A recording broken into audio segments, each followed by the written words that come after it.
इस समय कमोडिटीज़ के बाजार में जो है ज़बरदस्त हलचल देखने को मिल रहा है। इसी बीच दुनिया के जो मशहूर इन्वेस्टर हैं जिम रॉजर्स ने अपना एक ताज़ा इंटरव्यू में कहा कि सोने, चांदी, शेयर बाजार और दुनिया की इकोनॉमीज़ पर कई अहम बातें उन्होंने कही। उन्होंने साफ कहा कभी ना तो सोना खरीद रहे हैं, ना चांदी और ना ही भारतीय शेयर को, लेकिन वो इन्हें बेच भी नहीं रहे हैं। ये उनका कहना है जिम रॉजर्स साहब का। लेकिन सबसे बड़ा सवाल ये है सर कि ये कहना क्या चाहते हैं, इनका क्लैरिफिकेशन दीजिए आप।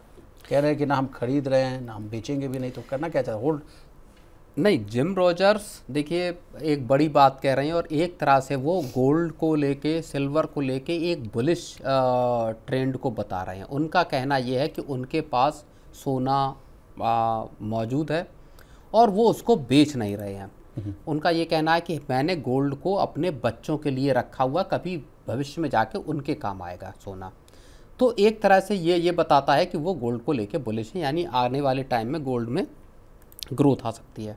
अब सर आप एक रोकना चाहूँगा, आपने गोल्ड को लेकर कह दिया कि बुलिश हैं, तो इसके बीच सर दो चार जो है ग्लोबल ब्रोकर्स हाउस की रिपोर्ट भी है, उसको भी मैं कोट कर देता हूँ, तब आप चर्चा को आगे लिए चलिएगा। जैसे जेपी मॉर्गन साहब हैं, जेपी मॉर्गन साहब की तरफ से कहा जा रहा है कि गोल्ड की जो कीमतें हैं 2026 में $5,055 प्रति औंस तक जा सकती है। जेपी मॉर्गन की रिपोर्ट में ये भी कहा गया कि 2028 तक गोल्ड जो है $6,000 प्रति औंस तक भी जा सकता है। सर यूबीएस की भी एक रिपोर्ट आई है कमोडिटीज़ को लेकर, गोल्ड को हर गिरावट में खरीदें, ये कहना है यूबीएस का। यूबीएस के हिसाब से टारगेट अगर देखा जाए सर, तो गोल्ड का टारगेट है $4,700 प्रति औंस के आसपास। फिर गोल्डमैन सैक्स की बात कर लेते हैं सर, ये कहना है कि गोल्ड की कीमतें जो है $4,900 प्रति औंस के आसपास जा सकती है। और फिलहाल आप देख ही चुके हैं सर कि इस साल से अगर तक देखा जाए तो 50% से अधिक का रिटर्न जो है सोना और चांदी ने दे रखा है।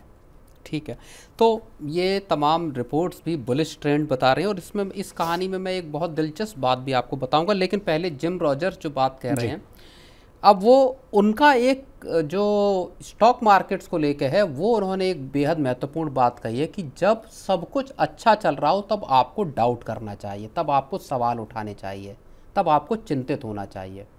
और इसीलिए मार्केट्स को लेके वो थोड़ा सा आशंकित हैं, क्योंकि जिस हिसाब से मार्केट्स चढ़े, तेज़ी आई, वहाँ से उनको लगा कि ये जो है खतरे का वो हो सकता है। यही बात उन्होंने भारतीय बाज़ार के लिए कही है कि भारतीय बाज़ार ओवर वैल्यूड है, इसलिए वो अभी इनमें पैसा उन्होंने कहा है सर कि भारत की जो नीतियां अच्छी दिशा में हैं, हम उन्हें बहुत पसंद करते हैं, लेकिन अभी भारतीय शेयर बाजार जो है महंगे हो चुके हैं, इसलिए वो यहाँ पर निवेश नहीं कर रहे हैं। वो ये भी कह रहे हैं कि जब सभी लोग बहुत खुश रहते हैं और तेज़ी की उम्मीद करते रहते हैं, तब सावधान हो जाना चाहिए। बिल्कुल नहीं, उन्होंने एक और बड़ी बात कही। उन्होंने कहा देखिए भारतीय बाजार में FIIs बिकवाली कर रहे हैं और जो डोमेस्टिक इन्वेस्टर्स हैं, घरेलू इन्वेस्टर्स हैं, चाहे उसमें इंस्टीट्यूशंस हो, वो खरीदारी कर रहे हैं। तो आखिर इसमें जो घरेलू इन्वेस्टर हैं वो ज़्यादा ऑप्टिमिस्ट नज़र आते हैं, ज़्यादा आशावादी नज़र आते हैं और बोले कि यहाँ से ही जो बेहद ज़्यादा जो आशावादी है, उस वजह से यहाँ पे एक खतरे का संकेत दिखाई देता है, यहाँ पे एक वार्निंग वो देते हुए नज़र आ रहे हैं। तो ये गोल्ड को लेके बुलिश ट्रेंड बता रहे हैं ये तमाम जो रिपोर्ट्स हैं, या जिम रॉजर्स हों जो कह रहे हैं कि मैं सोना खरीद भले नहीं रहा हूँ लेकिन इसको बेच भी नहीं रहा हूँ और ये मेरे बच्चों के लिए, भविष्य के लिए। इसके ठीक उलट राय जो है दे रहे हैं रुचिर शर्मा, जो कि बड़े मशहूर अर्थशास्त्री हैं। उनका कहना है कि गोल्ड में जो तेज़ी है, जो गोल्ड का मौजूदा हाल है, वो एक बहुत बड़े खतरे की तरफ इशारा कर रहा है। गोल्ड की जो तेज़ी, जो रैली हम देख रहे हैं, ये 1979 में जो गोल्ड में रैली आई थी, तेज़ी आई थी, उसके जैसी है। दूसरी तरफ बाजारों की तेज़ी है वो 1999 में जो मार्केट्स में रैली आई थी उसके जैसी है। तो इसमें एक और बात जोड़ लीजिए सर, 1980 की भी जो हंट ब्रदर्स वाला मामला है जो सिल्वर को लेकर था। बिल्कुल, वो सिल्वर की रैली थी आर्टिफिशियल। अब उनका कहना यह है कि दोनों एक साथ तेज़ी दिखा रहे हैं, जबकि होना इससे जिम उलट चाहिए था। रॉजर्स और बाकी जो जानकार हैं उनका कहना यह है कि गोल्ड को हेज के तौर पे इस्तेमाल किया जा रहा है, हेज के तौर पे इस्तेमाल करना चाहिए। रुचिर शर्मा का ये कहना है कि जो मौजूदा परिस्थितियां बनी हैं उसमें जिस तरह से मार्केट्स और गोल्ड दोनों एक साथ आगे बढ़ रहे हैं, ये बताता है कि गोल्ड ने एक हेजिंग टूल का दर्जा खो दिया है, क्योंकि दोनों एक साथ ऊपर जा रहे हैं। और इसीलिए वो कह रहे हैं कि असल में गोल्ड में तेज़ी आ क्यों रही है, इस बात को उन्होंने समझाने की कोशिश की। उन्होंने कहा कि कोविड के बाद से दुनिया के जो अमेरिका के खास तौर पे उसमें $1.5 ट्रिलियन का सरप्लस फंड है। वो सरप्लस फंड आपका एआई में जा रहा है, क्रिप्टो में जा रहा है, अमेरिकन बॉन्ड्स में जा रहा है, और उसके बाद वो सोने में जा रहा है। तो एक्सेसिव जो लिक्विडिटी है वो दरअसल गोल्ड में लगी हुई है, और इसी वजह से गोल्ड के प्राइसेस शूट कर रहे हैं। कल को अगर ये एक्सेसिव जो लिक्विडिटी ड्राई होती है, खत्म होती है, तब गोल्ड की कीमतों में एक बड़ा क्रैश, बड़ी गिरावट आ सकती है, और यहाँ से वो गोल्ड को लेके एक बड़ी वार्निंग देते हुए नजर आते हैं। चलिए सर, जिम रॉजर्स पर भी लौटते हैं। उन्होंने जो है वैश्विक खतरे की तरफ भी जो है अपना इशारा किया है, और उन्होंने कहा है कि अमेरिका पर, उनका एक कमेंट आया है सर, कि अमेरिका पर कर्ज जो है बहुत बढ़ गया है, जो आने वाले समय में खतरा बन सकता है। इस बात को हम लोग ने कई बार मनी सेंट्रल में भी डिस्कस किया है।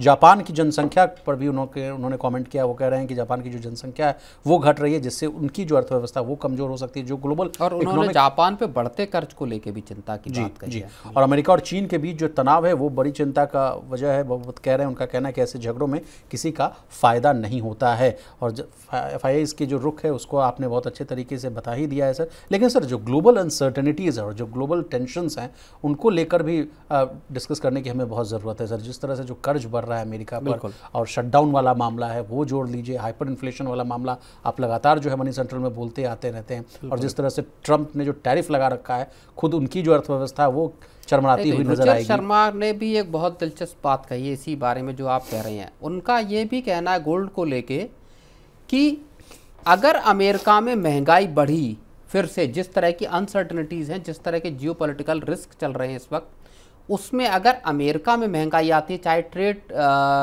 डील्स को लेके हो, अगर अमेरिका में महंगाई आई तो इससे पूरा का पूरा जो है वो गोल्ड का पूरा जो इन्वेस्टमेंट का सीन है वो गड़बड़ा जाएगा जी। ये एक बहुत बड़ी यहाँ पे भी वो एक खतरे का इशारा कर रहे हैं कि अमेरिका में महंगाई आने का डर है, और अगर महंगाई आती है तो उससे पूरी ये लिक्विडिटी जो है, जो गोल्ड में लगी हुई है, ये पूरा का पूरा पैसा वापस लौट सकता है। तो बड़ी चिंताजनक बात है।